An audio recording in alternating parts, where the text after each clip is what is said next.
Rushi has also joined. Fine, very good. Good evening. Am I audible and visible? Okay. Actually, every day counts, please remember, and you have to make practice of MCQs and you have to attend daily sessions. It will help you in the exam. So don't uh, uh, ignore or don't avoid the classes. These are made for you actually. These are prepared with very hard work actually. Okay, actually, my old laptop is not there. Right now, I'm in Bangalore. So, I have just prepared the PowerPoint presentation for you people. Okay, so today's we'll cover up.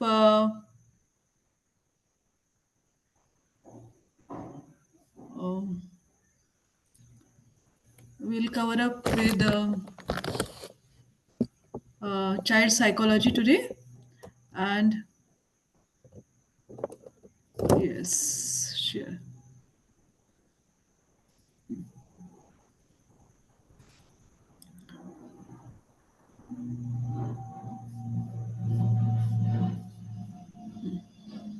Just a minute.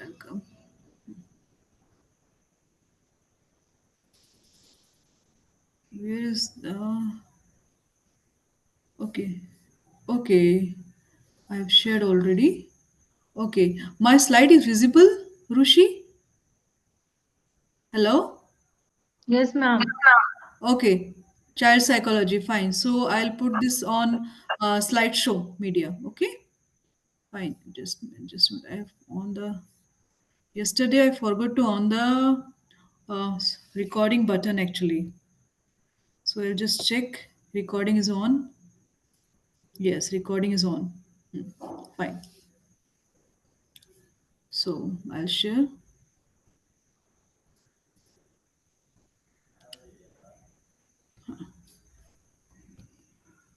Okay, child psychology. We'll cover with child psychology. Just a slideshow. Yes, this mode is nice. Okay, fine. Okay, so today we'll study about the child psychology. Understanding the intricate journey of child development is paramount for educators, student, and professional alike. This presentation delves into core theory and concept, offering a comprehensive overview of the psychological process that shape every child. Okay, in this presentation, we'll study about the introduction definition. What are the stages for understanding the child psychology core principles? Then we'll understand the psychodynamic theories. In psychodynamic theories comes Freud theory, Erikson and Piaget on personality and cognitive theory. Then learning and behavioral theories are different. These are given by Pavlov, Skinner, and Bandura, social learning theories. And then the humanistic perspective, examining Maslow hierarchy of needs and its implication for child development. Okay, what is child psychology?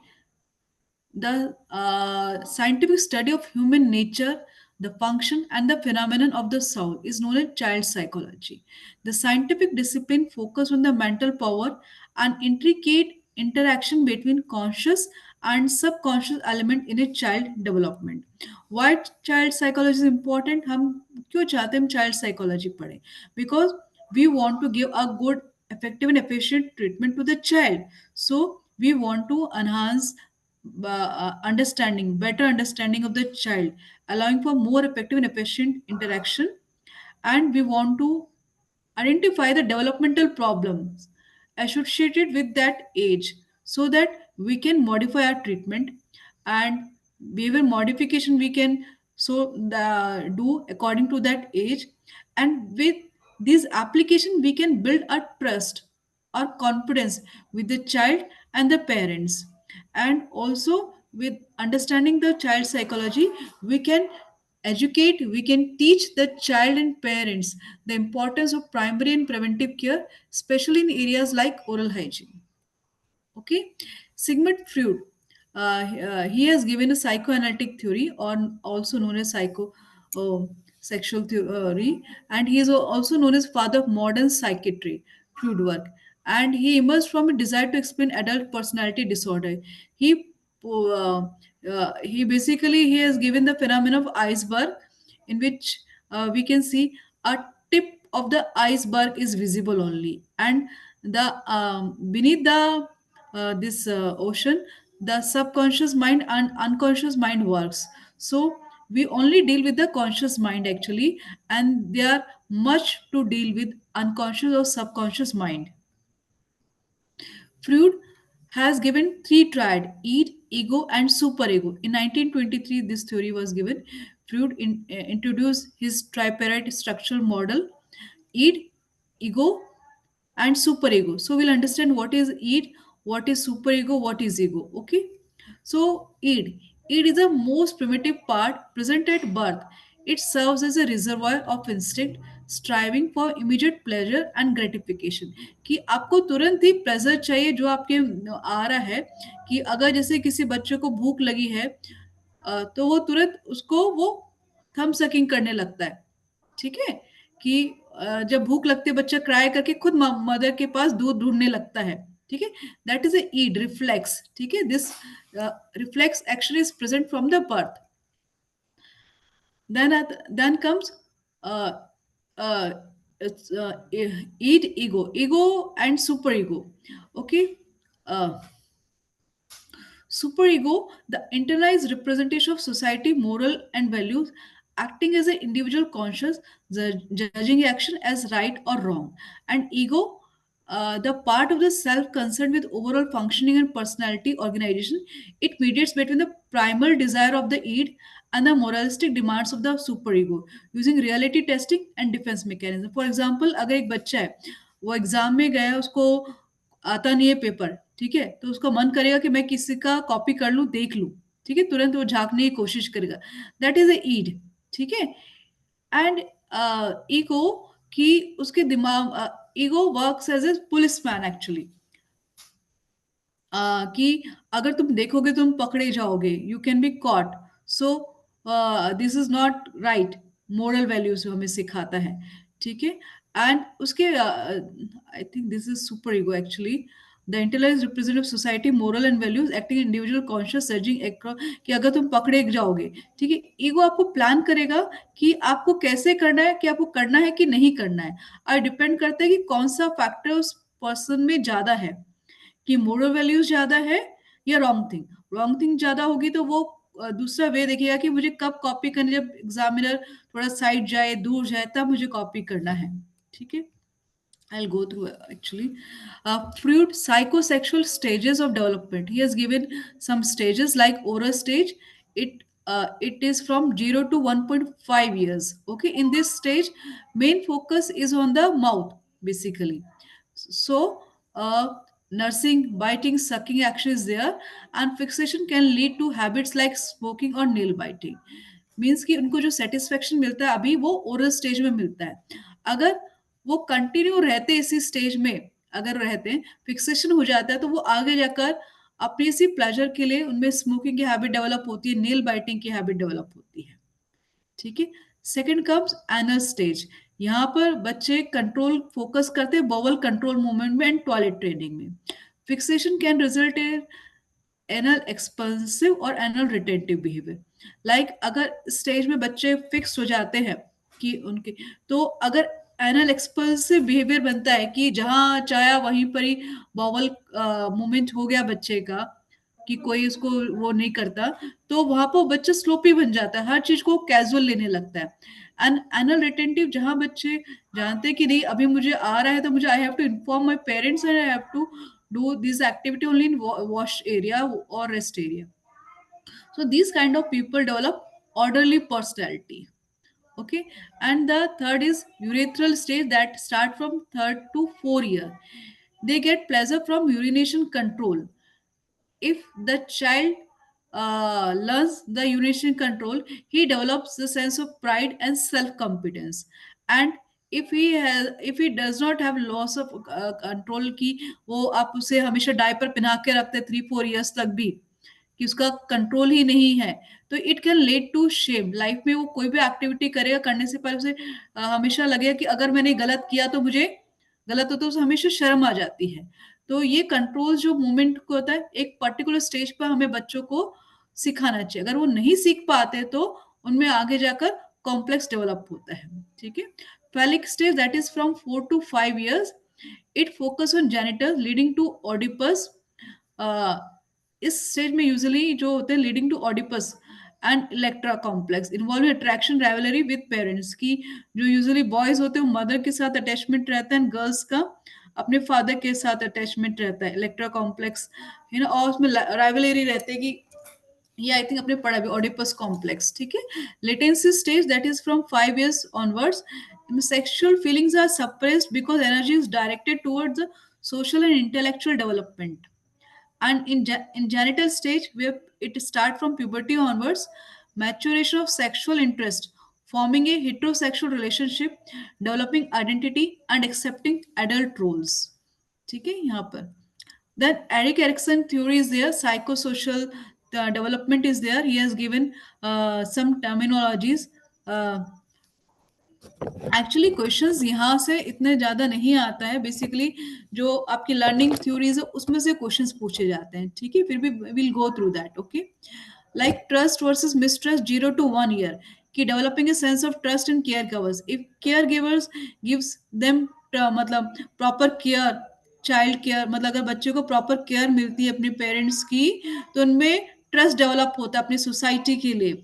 लेकिन जो बच्चे ignored होते हैं basically parents के द्वारा या not care by the parents, हाँ they are, तो they develop a sense of mistrust toward their society. Autonomy versus shame and doubt, that is a gaining self control and independence. Like in 1 to 2 years, if the child gains control over his bowel movements, urination control, so such kind of children usually develop a sense of autonomy in life and autonomy. Otherwise they land up with the shame and doubt everywhere whatever their action they do. Okay. Initiative versus guilt, like 2 to 6 years children, they exploring and asserting power over the environment. Here हमें बच्चों को explore करने देना चाहिए। ठीक है। अगर आप उन्हें कंट्रोल करते हैं तो उनमें गिल्ट की फीलिंग होगी हमेशा। तो whatever they are exploring we should let them explore the things. Industry versus inferiority, these develop in the age of 6 to 11 years. Developing competence in social and academic skills. Here the children start to going the school. So here they develop the competency and social and academic skills. So these are very important. Identity versus role confusion 12 to 18 years, forming a sense of self and personal identity. Here what happens basically, uh, यहाँ पर बच्चों में अपना काम खुद करने की वो आ जाती है, forming a sense of self and personal identity. अगर कि कोई भी काम अगर, लेकिन आप उनको अगर ज्यादा रोक टोक करते हो तो उनमें रोल कंफ्यूजन का प्रॉब्लम रहता है। Intimacy versus isolation, that is a 19 to 14 years children, they usually want forming love or intimate relationships with the uh, with their opposite or peer group. Okay.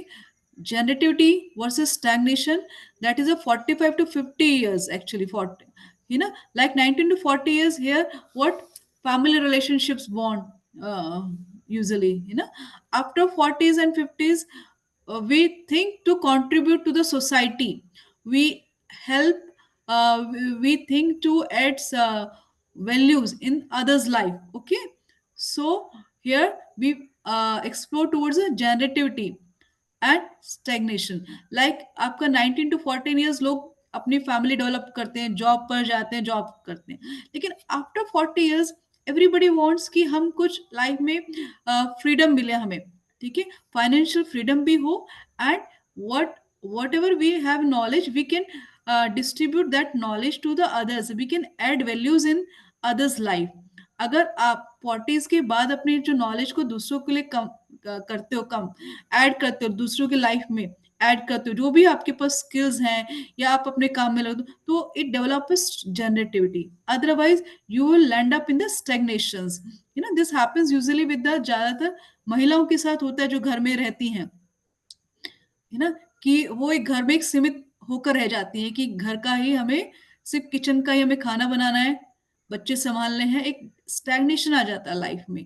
लेकिन जो लेडीज यूजुअली कि अगर सोचते हैं कि नहीं we have to contribute to the society, तो they lend to the generativity. Okay, integrity versus despair, that is a 65 years. कि reflecting on life with a sense of fulfillment और regret, कि 65 के बाद हम देखते हैं कि जब बुढ़ापा आता है बेसिकली, कि वो हमारी लाइफ में रिफ्लेक्ट करता है कि हमने अपनी लाइफ में क्या फुलफिल किया, हमने क्या अचीव किया। हाँ, या फिर हम अभी भी डिपेंडेंट हैं, तो काफी चीज रिग्रेट, कई लोगों में रिग्रेट आता है, कई लोगों में फुलफिलमेंट आता है कि yes we are still independent, we have our own financial freedom. Okay, this way, और इन सम वे, और like some people get dependents on their children और their husband, so they feel a sense of regret in them. Now we come to Jean Piaget theory, that is a theory of cognitive development. Piaget or genetic epistemology explores the acquisition, modification and growth of abstract ideas through intelligent functioning. अब यहाँ पर बच्चों को बताया कि बच्चे कैसे पहचानते हैं चीजों को, थ्योरी ऑफ कॉग्निटिव डेवलपमेंट, कि first is a schema. What is schema? Schema होता है कि हम किसी भी चीज का जैसे कि categorize of knowledge and the process of acquiring it dynamically evolving with behaviour. Like जैसे आप बच्चे होते हैं, छोटे बच्चे यूजली वो क्या करते हैं, एक्सप्लोर करते हैं चीजों को, कैसे पहले उसको टच करते हैं, छू कर देखते हैं कि उसका शेप कैसा है, ठीक है, उसकी कंसिस्टेंसी कैसी है, फिर उसको मुंह पर लेकर जाते हैं मुंह के अंदर कि उसका टेस्ट कैसा है, ठीक है, जिससे वो उसको डिफ्रेंशिएट कर पाते हैं कि this thing can we eat और not, this thing can we play, you ना, दिस इज हार्मफुल और नॉट, ठीक है, लाइक दिस नॉलेज। लाइक जब बच्चा पहली बार गाय को देखता है तो he doesn't know what is guy, what is cow, you ना, पेरेंट्स ही बताते हैं कि वो उसको समझ आता है कि इसके दो हॉर्न होते हैं, व्हाइट कलर का होता है, इतना बड़ा होता है, ये मिल्क देती है, इस तरीके से ना, ये गाय होती है। कि पहले सबसे पहले यूजली कि हाँ सफेद कलर की होती है, गाय होती है। इट डजंट नो कि कौन सा बछड़ा की बैल है, कौन सा गाय है, ठीक है। Then assimilation, taking in new information into existing schemas, कि फिर बाद में अगर उसने कोई ब्लैक काउ देखी है ना, तो उसके पेरेंट्स बताते बेटे ये भी गाय है, इसका कलर ब्लैक है, व्हाइट और ब्लैक कलर की होती है, ठीक है। या उसने बैल देखा तो ही डजंट नो कि ये बैल है कि गाय है, तो पेरेंट्स उसे समझाते हैं कि बेटा ये गाय है, ये बैल है, यहाँ से इसको दूध देते हैं, ये गाय होती है, ये दूध नहीं देता, ये बॉय होता है, दिस इज अ बैल। तो this taking a new information into existing schemas, इसको बोलते हैं assimilation. Okay, then third is the accommodation, altering the existing schemas due to new information or experience. तो accommodation is what, altering the जो हमारे existing schemas है उनमें new information add करते हैं हम basically, और तो उसको ये accommodate करता है, that is accommodation. And the equilibrium, the balance between assimilation and accommodation driving cognitive growth. Usually कि हम किसी भी चीज को देखते हैं, हम इसको बोलते हैं हाँ दिस इज अ फोन। जैसे हमने देखा पहले हमारे पास यूजली टेलीफोन होते थे, ठीक है, कि हमने मानते थे कि इस तरह टेलीफोन है, फिर उसके बाद हमारे पास मोबाइल आए, ठीक है, कि आपने कि प्रेस करने वाले, बटन प्रेस करने वाले, फिर थोड़े टाइम के बाद वो हमारे पास टच वाले आए, तो हमारी जो नॉलेज है वो असिमुलेट होती जा रही है कि हाँ अब न्यू दिस फॉर्म है, ये भी मोबाइल है, दिस दिस नॉलेज। तो वैसे बच्चों में होता है कि वो पहले कुछ देखते हैं, उसको स्केमेस बनाते हैं, फिर जब न्यू इंफॉर्मेशन उसमें ऐड होते हैं दैट उसको असिमुलेट करते हैं, और इस जो प्रोसेस को एकोमोडेट होता है, ठीक है, फिर ये जो एकोमोडेशन हो रहा है इसको बेसिकली इक्विलिब्रियम हो जाता है कि हाँ ये भी है, ये भी सही है, ये भी सही है, ठीक है।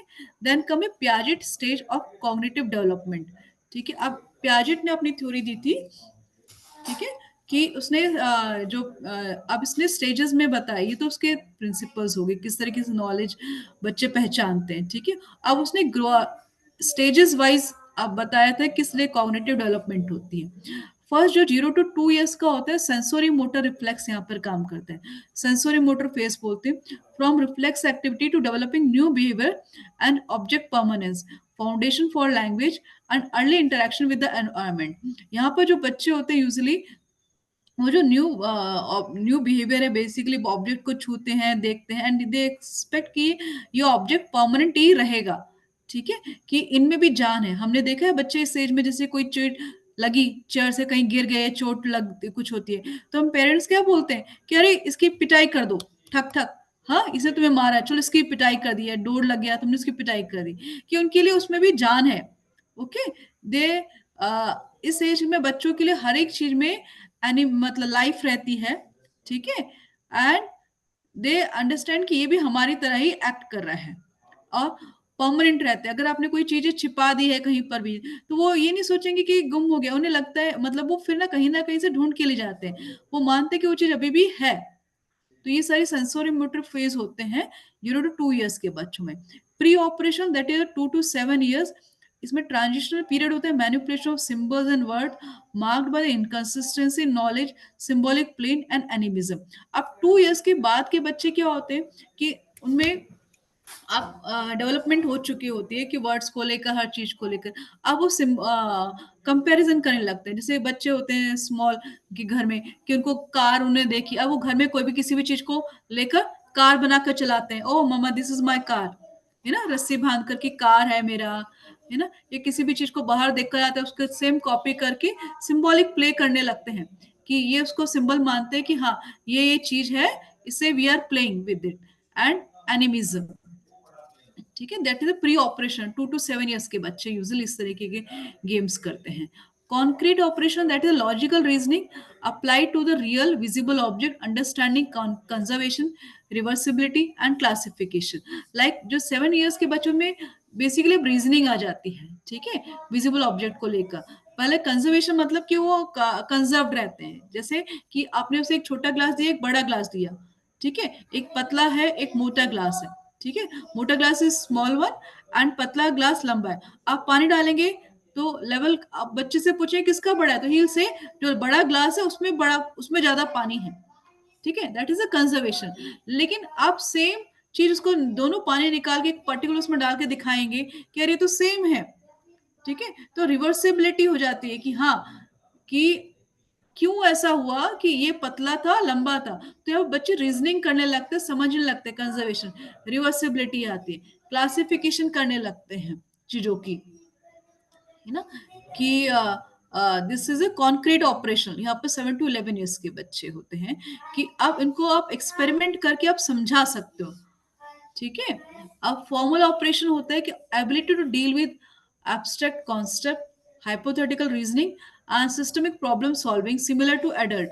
अब 11 years ऑनवर्ड्स जो बच्चे होते हैं उनमें चीजों को रीजनिंग करने की एबिलिटी आ जाती है, and they have a ability to solve the problems just like adult people. So he has given these stages: sensorimeter, pre-operation, concrete operation, and formal operation.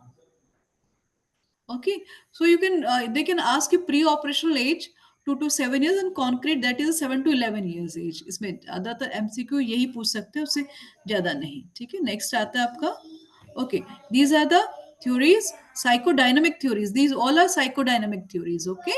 Now we'll come to psycho learning theories, okay. Now we'll deal with learning theories. What are learning theories? Okay, first is a classical conditioning theory. These are the learning principles ki how we learn actually, ठीक है। This theory was given by Ivan Pavlov. He was a Russian psychologist. He first described classical conditioning in 1927. Just a minute, मैं अभी एक minute, बेटा थोड़ा धीरे बोलो ना प्लीज, माशो थोड़ा धीरे बोलो, आवाज आती है।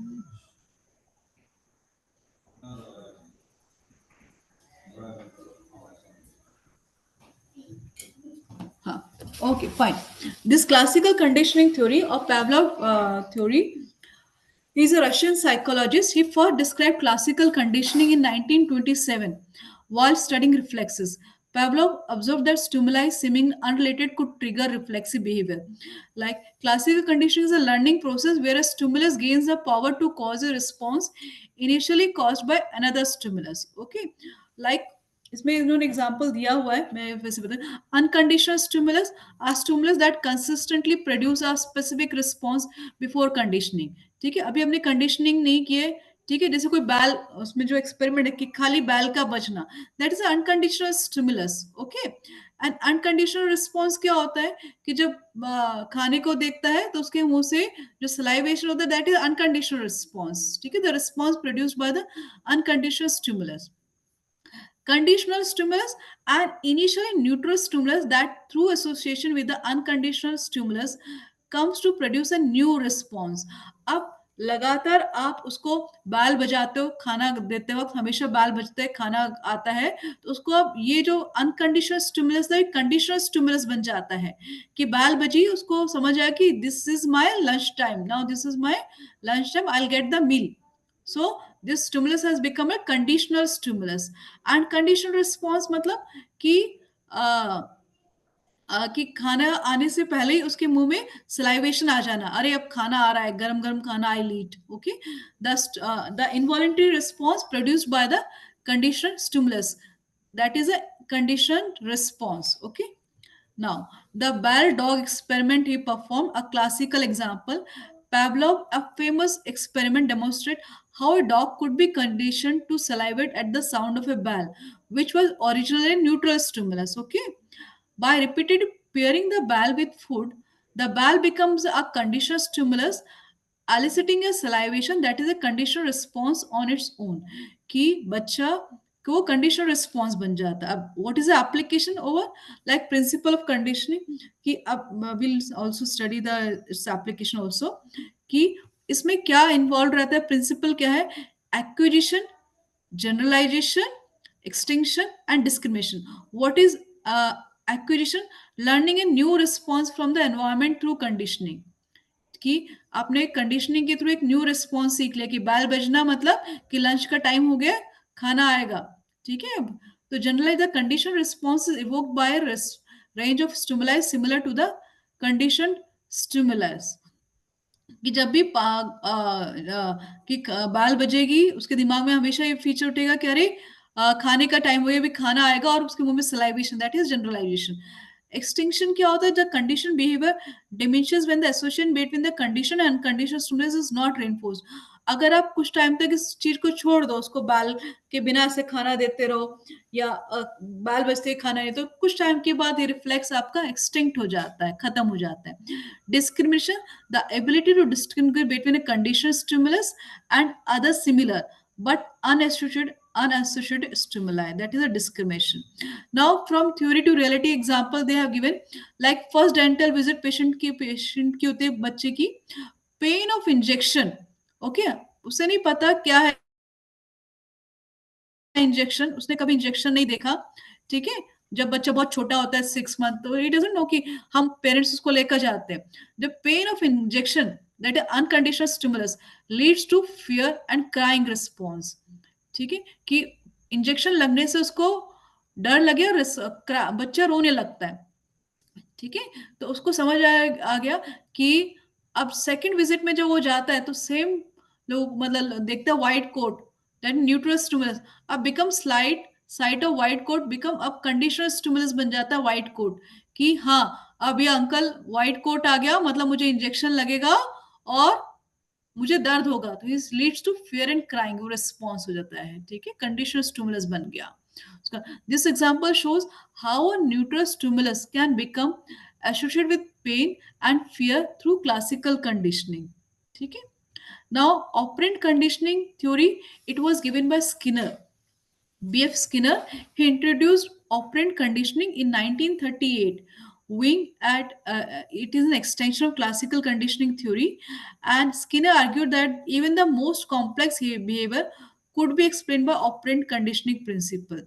Okay, like the core principle, the consumer behavior acts as a stimulus that can influence future behavior response. कि जो बिहेवियर का जो कंसिक्वेंस होता है वो डिसाइड करता है कि फ्यूचर में बिहेवियर रिस्पॉन्स कैसा रहेगा. ठीक है, यहाँ पर रिइंफोर्समेंट की बात होगी. And individual response changes as a result of reinforcement और extinction of previous experience. Behaviour that operates on and controls environment is termed operant. ठीक है, reinforcement is critical for learning and personality development. The relationship between operant behavior and their consequence is known as contingency.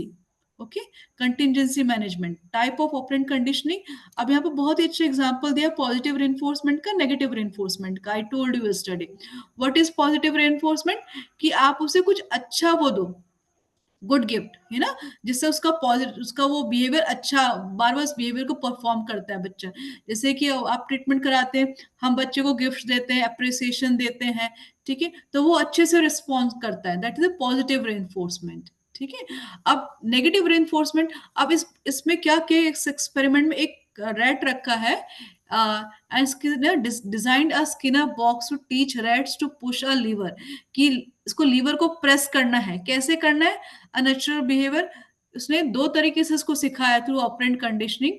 Rates were taught using positive and negative reinforcement. What positive reinforcement, मतलब कि अगर जब भी वो rat receive food when they press the lever, जब lever press करता है तो उसको खाना खाने को मिलता है, that is a positive reinforcement.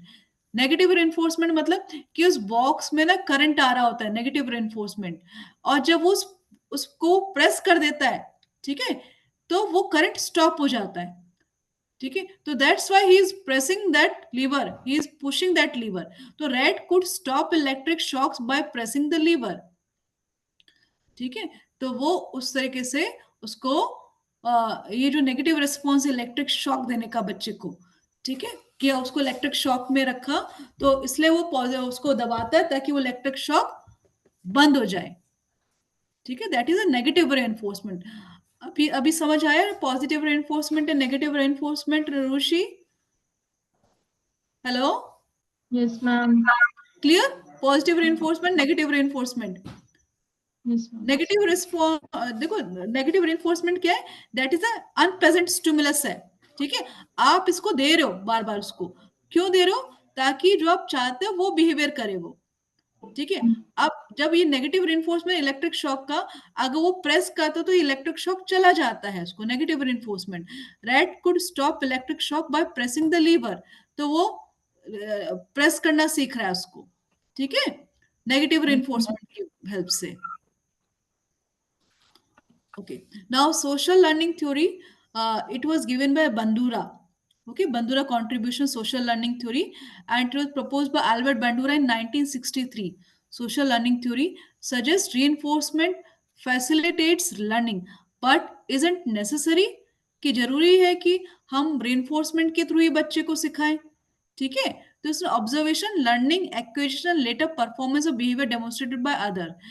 इसने कहा था ऑब्जर्वेशन के थ्रू भी हम सिखा सकते हैं, ऑब्जर्वेशन लर्निंग थ्योरी। इसमें क्या रहता है, पहले अटेंशन रहता है। अटेंशन मतलब कि हम पहले बच्चे को बोलते हैं कि देखो, जो बच्चा अच्छे ट्रीटमेंट करा रहा है हम उसके पास ले जाते हैं, बच्चे को खड़ा करते हैं, देखो बेटा कैसे ट्रीटमेंट हो रहा है, आप खड़े होकर देखो ध्यान से। तो attention, extent to which we focus on others behaviour, जिसमें कि हम दूसरों का बिहेवियर पर फोकस करते हैं। Retention, our ability to retain a representation of others behaviour in memory, कि उस बच्चे ने कैसे बिहेव किया था, कैसे रिटेन किया था, तो उस रिप्रेजेंटेशन को रिटेन करते हैं हम लोग, retention.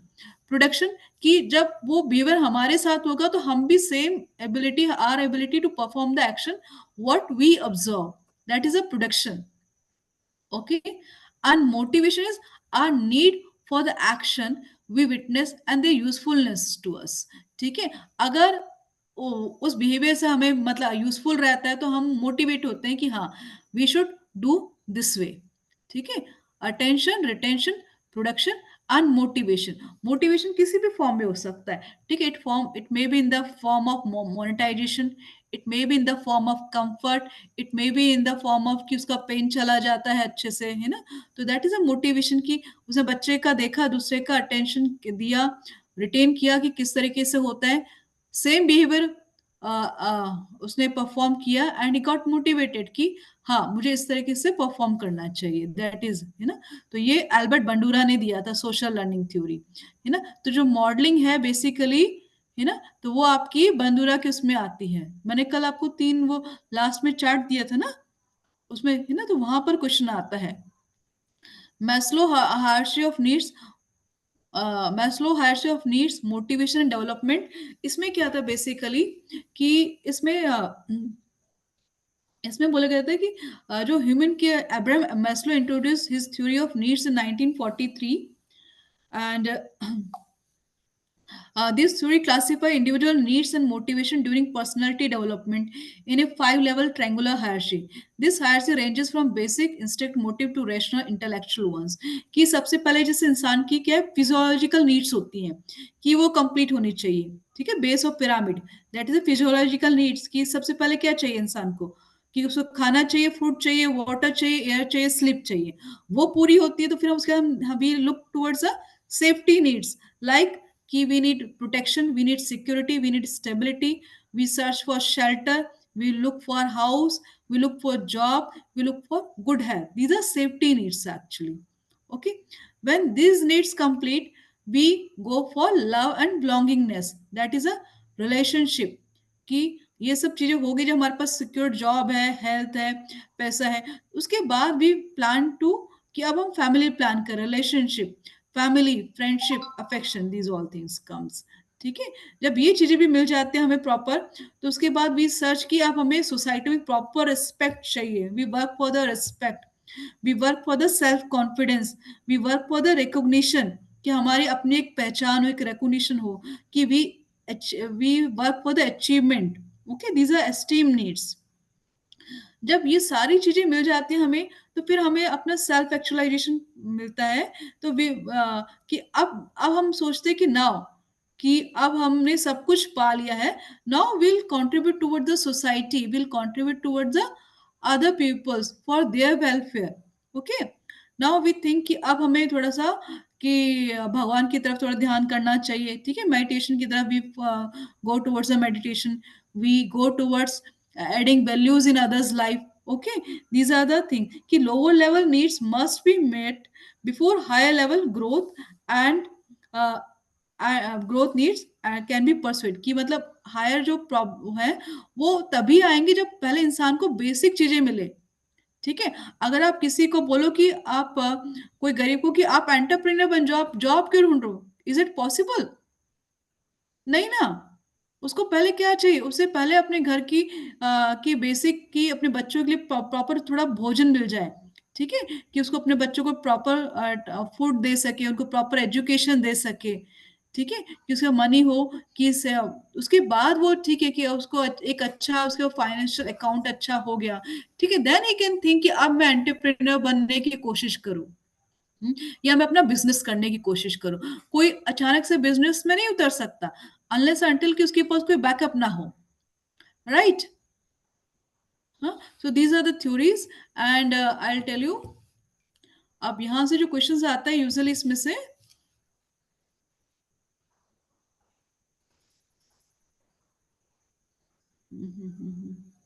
Okay just minute, I will, है ना, कल जो हमने पढ़ा था, एक minute I just go through that.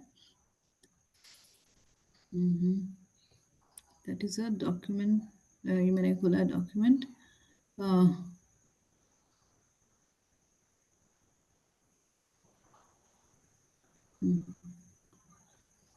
It's बीवे मैनेजमेंट, यस। हाँ,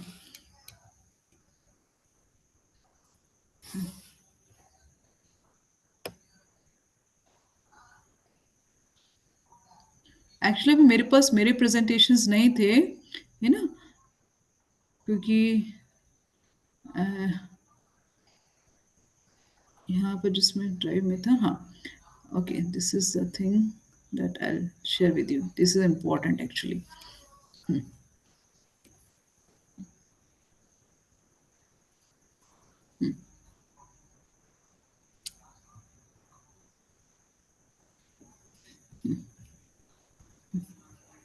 okay, please pay attention towards here. Now यहाँ पर दिस इज इंपॉर्टेंट एक्चुअली, यहाँ से एमसीक्यू आपके पास आता है, ठीक है। Desensitisation, tell, show, do, reframing, this comes under classical conditioning theories. Okay, these are associated with the learning principles, classical kind of stimulus theory, actually stimulus response theory, and modeling is basically observation learning theory। Rushi, a slide is visible? Hello, Yes, ma'am. this ये आपका PDF visible है आपको? नहीं, Yes, ma'am. नहीं ना, Yes, नहीं ma'am. It's visible. Visible. Okay, Yeah. जो yesterday's, okay, okay fine.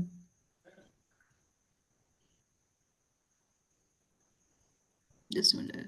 Let's see. Uh,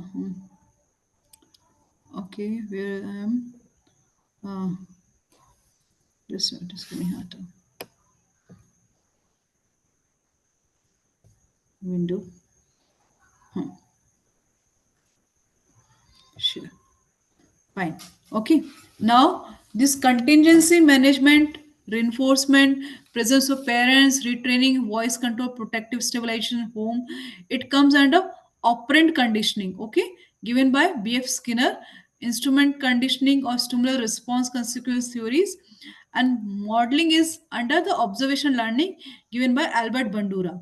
And जो desensitization in tell show do है reframing है, it comes under classical conditioning theory okay तो यहाँ से एमसीक्यूज में पूछे जाते हैं and please remember the name ये थ्योरीज के नेम किसने कौन से थ्योरी दिया था क्योंकि दिस मोस्ट लाइकली जो क्वेश्चंस होते हैं वो इन्हीं में से ही पूछते हैं बहुत ज्यादा हाई फाई क्वेश्चंस नहीं पूछेंगे आपसे ठीक है तो नेम्स आपको याद रहने चाहिए कि कौन सी कंडीशनिंग किसने दी थी क्लासिकल कंडीशनिंग किसने दी है ठीक है classical condition Ivan Pavlov classical remember है ना एल इवान पैवलोव ठीक है operant conditioning is given by B F Skinner operant एन and observation learning theory Albert Bandura ये बहुत ही मोस्ट कॉमनली आस्क्ड क्वेश्चंस हैं please go through them and tomorrow will cover up preventive pedodontics and क्योंकि आपका जो preventive portion है वो आपका कम्युनिटी में भी है और पीडो में भी है राइट है ना तो I tell you just a minute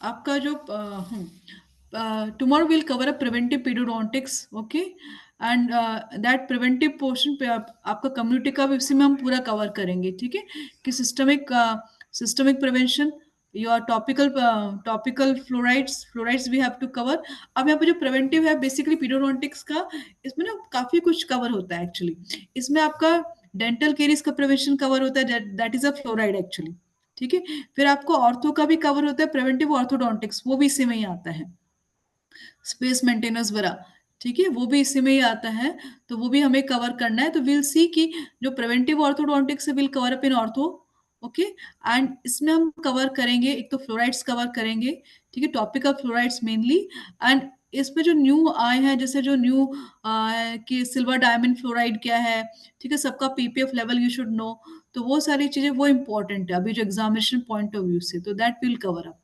okay fine and I advise you मैंने देखा था डेंटल पल्स का साइनॉप्सिस जो डेंटल पल्स में दिया है पीडो का you can go through entire synopsis बहुत ज्यादा नहीं है उसमें ठीक है लेकिन पीडो में हमें जो मेन कवरेज है basically management of handicap child है ठीक है दूसरा क्लैफ्ट लिप एंड पैलेट है और आपका ये दिस साइकोडायनेमिक थ्योरी पूरा का पूरा है ना child psychology and behaviour management दोनों है ना तो यहाँ से क्वेश्चंस आएंगे और प्रिवेंटिव का ऐसा है कि it it overlaps with the community as well as with the ortho okay Okay, ma'am. Got it Rishi Yes, ma'am. okay now I'll end okay stop share I'm going to end this webinar please go through the question bank which I provided and also go through the synopsis also and in group I'm also giving you some mcqs also please go through them also Okay, ma'am. तो वो आप लोग करते रहो ठीक है and have best of luck for your exam ठीक है आप लोग जितनी मेहनत कर सकते करो एंड जो हेल्प मैं कर सकती हूँ I do my best for you people okay Sure, ma'am. Okay have a nice day good night Good night, ma'am. Thank you. Good night